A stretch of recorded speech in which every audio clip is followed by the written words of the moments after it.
a ti creo que en algún momento dices que todo trauma es preverbal y que un trauma es algo que tú eres bastante cuidadoso en el libro al decir, mira, no significa que te hayan atropellado o que te hayan secuestrado, sino que son cosas como no ser alimentado cuando eras un niño pequeño y no ser respondido. Sí, sí, y luego tomas esa idea de que el trauma puede sucederle a un niño muy pequeño y dices que antes de que nuestras mentes puedan crear el mundo, nosotros creamos el mundo en el que luego vivimos. Él dice que antes de que eso suceda, el mundo crea nuestra mente, sí. Y esas primeras experiencias para ti son esas las cosas que podrías clasificar como traumas que se incrustan en el niño y se manifiestan más tarde en la vida. ¿Cómo sucede eso? ¿Cómo se incrusta? Sí, bueno, primero que nada, ¿qué tipo de cosas son? Y luego, ¿por qué se invierten? El trauma básicamente significa una herida, así que trauma es cuando estás herido y esa herida persiste y tiene un impacto en tu vida más adelante. Así que mañana esto es importante distinguir. El trauma no es lo que te sucede. Cuéntanos lo que sucede dentro de ti como resultado de lo que te sucede. Así que acabo de regresar de Budapest. Estuve allí representando este libro en húngaro y no sé quién diseña esto, pero una de las cosas que tengo que hacer todos los días es nadar. No quieres hablar conmigo si no he nadado, ya sabes, y ya nadé esta mañana, así que está bien. En Budapest me alojé en un hotel y a la vuelta de la esquina hay un club de natación donde voy a nadar cada mañana. Justo enfrente de la calle, tan lejos de nosotros como la segunda fila aquí, está el edificio donde mi madre y yo vivimos cuando yo tenía 11 meses y casi muero allí. Ella me entregó a un extraño en la calle sobre las mismas piedras de pavimento que todavía están allí. No la vi durante 5 o 6 semanas. Mucha gente conoce la historia. El trauma no fue que me entregara a un extraño. El trauma es lo que yo hice que significara.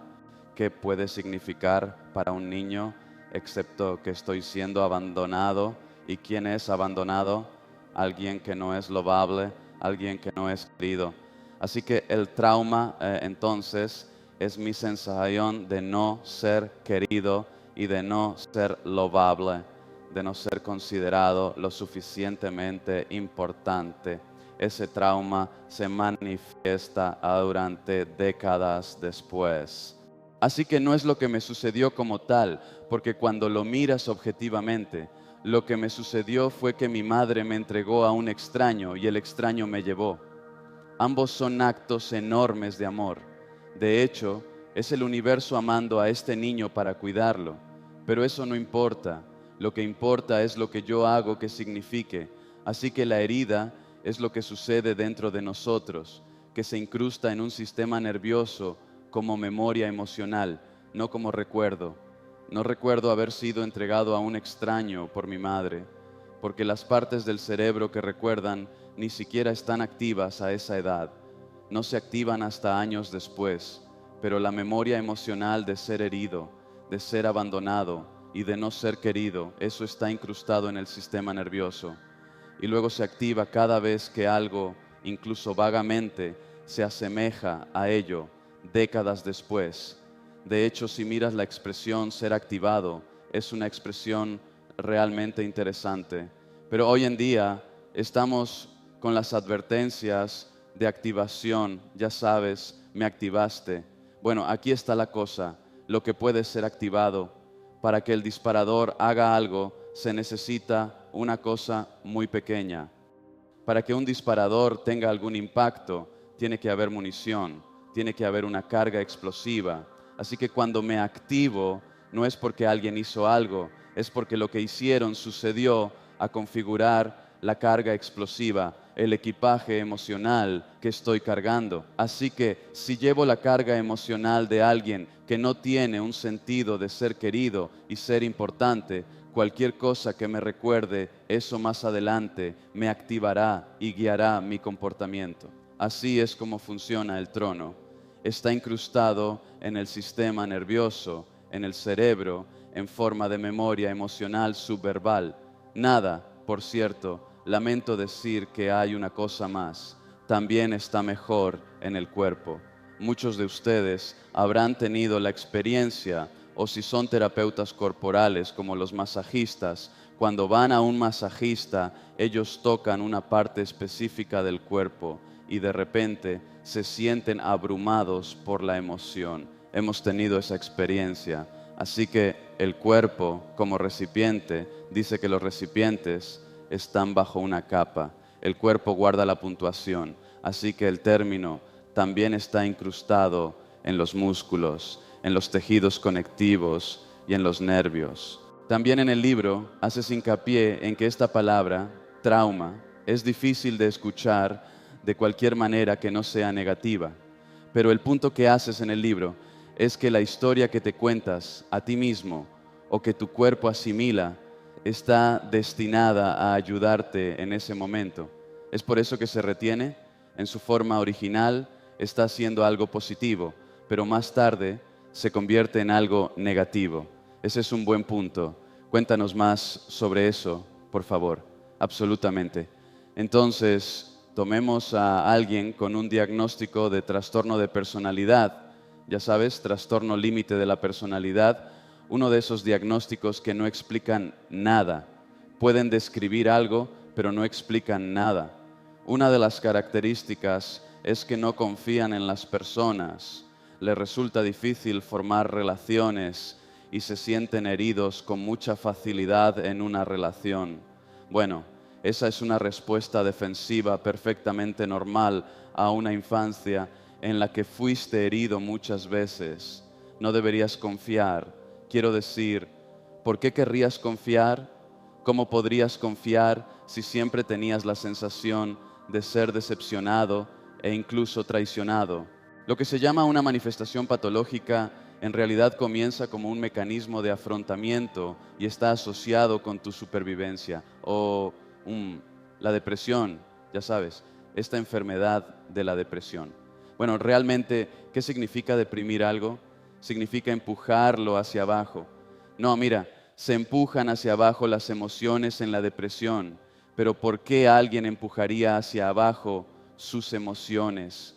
Solo porque era peligroso para ellos expresarlas o inaceptable para ellos expresarlas. En otras palabras, escuchan a muchos expertos en crianza que les dicen a las personas que repriman, ya sabes, que supriman las emociones de los niños. Si las emociones no son aceptables para los padres, entonces un niño, para sobrevivir, suprimirá sus emociones, las deprimirá. Esa es una técnica de supervivencia asociada con ser aceptado y ser parte de la familia, lo cual es algo de lo que el niño no puede prescindir.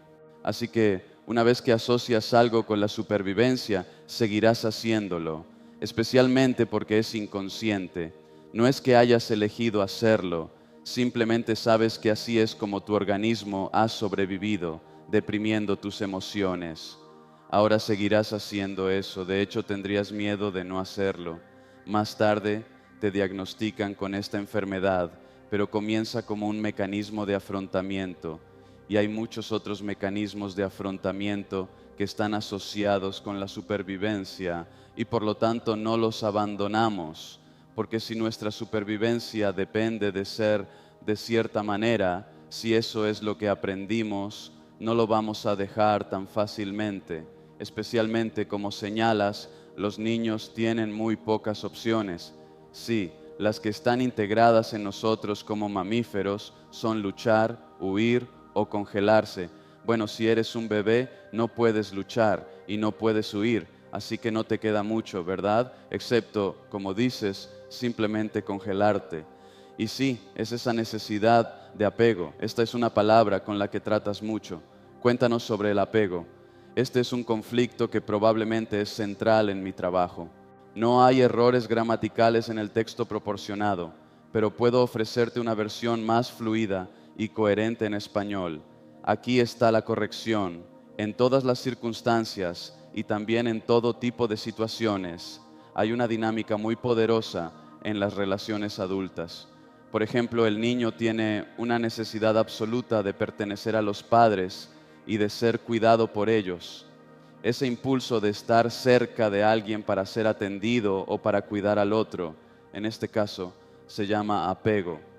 Los mamíferos son criaturas de apego, no pueden sobrevivir sin él, sin una relación de cuidado.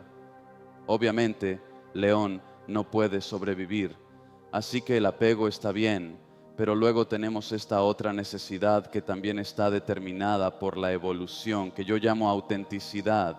La autoautenticidad implica estar en contacto con nosotros mismos, con nuestros sentimientos, nuestros cuerpos y nuestras emociones. Sé que la última vez que hablé aquí, creo que hice la misma pregunta, pero permítanme hacerla de nuevo. Si han tenido la experiencia de tener una fuerte corazonada sobre algo y la ignoraron y luego se sintieron mal por ello, levanten la mano. Lo que me están diciendo aquí es sobre su infancia, porque las corazonadas son esenciales para la supervivencia. Evolucionamos en la naturaleza durante millones de años. Los ancestros humanoides de nuestra especie vivieron en su entorno, al igual que nuestra propia especie, durante la mayor parte de nuestra existencia. De los 150.000 a 200.000 años que Homo sapiens ha caminado sobre la Tierra, si eso se puede representar en una hora, entonces, hasta hace unos 5 minutos, vivimos en la naturaleza. ¿Cuánto tiempo puede sobrevivir cualquier criatura en la naturaleza si no está en contacto con sus corazonadas? Así que estar en contacto con nuestros cuerpos y nuestras emociones es esencial. Pero lo que sucede es que por el bien de encajar con la familia o con una cultura que no apoya particularmente nuestra autenticidad, tenemos que renunciar a nuestra conexión con nosotros mismos, a nuestra autenticidad en aras del apego. Entonces, ser inauténtico y estar desconectado de nosotros mismos es como sobrevivimos. Tenemos miedo de ser nosotros mismos porque asociamos ser nosotros mismos con la amenaza de ser rechazados. Esto significa que por el resto de nuestras vidas estaremos en relaciones donde tenemos miedo de ser nosotros mismos, de realmente expresar lo que sentimos. Esto tiene implicaciones significativas. Cuando digo significativas, me refiero a implicaciones importantes. En un estudio que cito en el libro, se siguió a 2.000 mujeres durante un periodo de 10 años. Aquellas mujeres que estaban infelices en sus matrimonios y no expresaban sus sentimientos tenían 4 veces más probabilidades de morir que aquellas mujeres que estaban infelices en sus matrimonios, pero sí hablaban sobre sus cosas. Esa falta de autenticidad, que no es un juicio moral de mi parte, es algo que las personas hacen para sobrevivir a sus infancias, pero tiene un costo importante en términos de salud física y mental, sin mencionar tus relaciones. Estás en una relación y ni siquiera tu pareja te conoce porque tienes miedo de ser tú mismo, así que te sientes solo, incluso cuando estás acompañado. Si no eres conocido, te sentirás solo, no importa cuántas personas te rodeen. El precio que pagamos por la falta de autenticidad es enorme y aún así muchos de nosotros sobrevivimos a nuestra infancia. Cuando levantas la mano, quiero decir, ¿alguna vez has conocido a un bebé de un día que no estuviera en contacto con esa sensación instintiva? Oh, estoy cansado, tengo hambre, estoy incómodo y estoy mojado, pero mamá y papá están trabajando tan duro que mejor no lloro, mejor no lloro. Vamos, en otras palabras, cuando levantas la mano, algo sucedió entre el día en que naciste y unos años después, cuando ya no escuchabas tus sentimientos instintivos porque no podías permitirte hacerlo. Algo sucedió.